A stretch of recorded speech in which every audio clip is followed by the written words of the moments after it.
আমি অ্যাকচুয়ালি ওই দিন যখন গ্যালারিতে গিয়েছিলাম তখন একজন ফিনল্যান্ড থেকে একজন মহিলা ওই দিন সকালেই সে ফ্লাইটে ল্যান্ড করে এয়ারপোর্টে, ওখান থেকে স্ট্রেট মাঠে খেলা দেখতে আসছে। তো সে আমাকে খুব সুন্দর করে এসে বললো যে ভাইয়া যদি একটু ওয়াশরুমগুলো ঠিক করা যায়।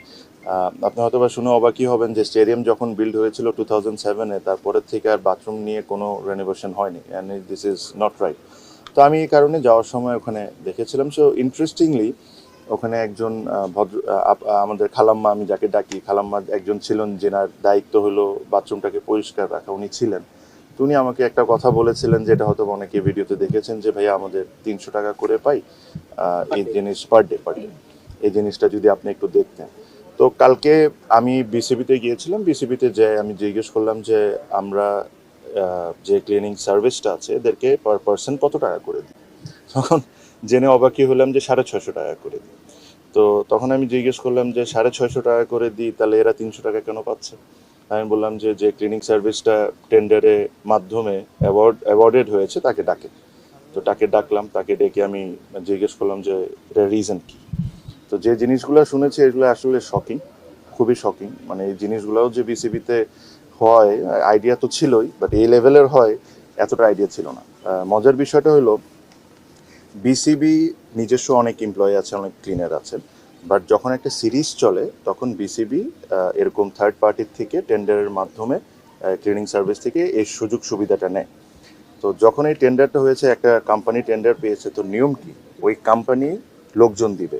বাট এখন যা হচ্ছে হলো যে ওই টেন্ডার একটা কোম্পানি পাচ্ছে, বিসিবিরই লোকজন এই 30-40 জন ক্লিনার দিচ্ছে, ওই কোম্পানি টাকাটা বিসিবির থেকে নিয়ে বিসিবির লোকজনকে দিচ্ছে, ওই টাকাটা নিয়ে সে টাকাটা নিয়ে তার মতো করে ক্লিনারদেরকে দিচ্ছে, আর যার প্রফিটটা তা রেখে নিচ্ছে। তো তখন আমি ওই ক্লিনিং সার্ভিসকে বললাম, মানুষকে আমি বললাম যে ভাইয়া আপনাকে 650 টাকা করে দেওয়া হয়, আপনি তো এখানে ফ্রি সার্ভিস দিতে আসেন নাই, আপনি এখানে লাভ করবেন বা আপনার কিছু খরচ টরচ থাকবে।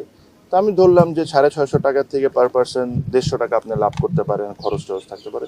বাট এই মহিলাগুলো তো 500 টাকা পেতে পারে। বলে যে ভাই আমি 500 টাকা করেই দিই। তো বলে যে আমি জিজ্ঞেস করছি কাকে দেন? তো বলে যে বিসিবির ওই উমুকরে দিই। উমুকরে দেওয়ার পর উনি আবার ওই ভদ্রলোকটা খালাম্মাদেরকে 300 টাকা করে দেন, মাঝখানে 200 টাকা। ওই যে একটা মানুষ বিসিবির একজন এমপ্লয়ি। তাহলে কি ব্যাপারটা এমন হয়ে গেছে যে যারা ক্লিনিং করে তারা 300 পায়, আর যারা ক্লিনিং কাজই করে না তারা 350 টাকা নিয়ে নেয়? যারা না, আবার ওর লাভ আছে না ভাই। তো যে মাঝখানে যে ব্যক্তি কোনো কাজ না করে খালি লোকজনকে দিয়ে 200 টাকা করে সে নিয়ে যাচ্ছে।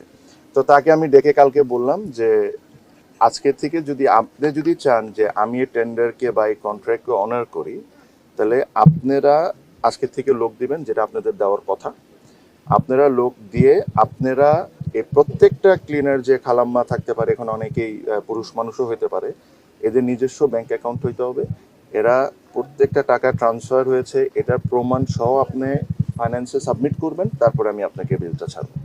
এই ধরনের আমার জিনিসটা হলো যে এরকম কারাপশনস বলেন, এরকম জানেন বলেন, এগুলো তো আপনারা অনেকেই জানেন। বাট আমার কাছে কষ্ট হয় যে এই মহিলাগুলা যে যারা 300 টাকা 400 টাকা ডেলি ইনকাম করে, এদের থেকেও টাকা খেতে হবে, মানে এদের থেকেও আমার মানে টাকা চুরি করতে হবে। মানে দিস ইজ অ্যাবসলিউটলি ননসেন্স। আর আমি প্রমিস করেছি, আমি তাদেরকে বলেছি যে তার একটা বিল সাবমিট করতে বলেছি এই সিরিজে। আমি বলেছি যে আপনি 30 জন মহিলাকে ডাকবেন, আমার সামনে তাদেরকে 500 টাকা করে দিবেন। 100-150 টাকা আপনার লাভ থাকতে পারে, কারণ যদি কোনো কোম্পানি একটা কাজ নেয় তার অনেক কিছু কিনা লাগে, তার নিজস্ব কোম্পানি চালাতে হয়, তার একটু লাভ করবে সে, এটা দ্যাট ইজ ফাইন।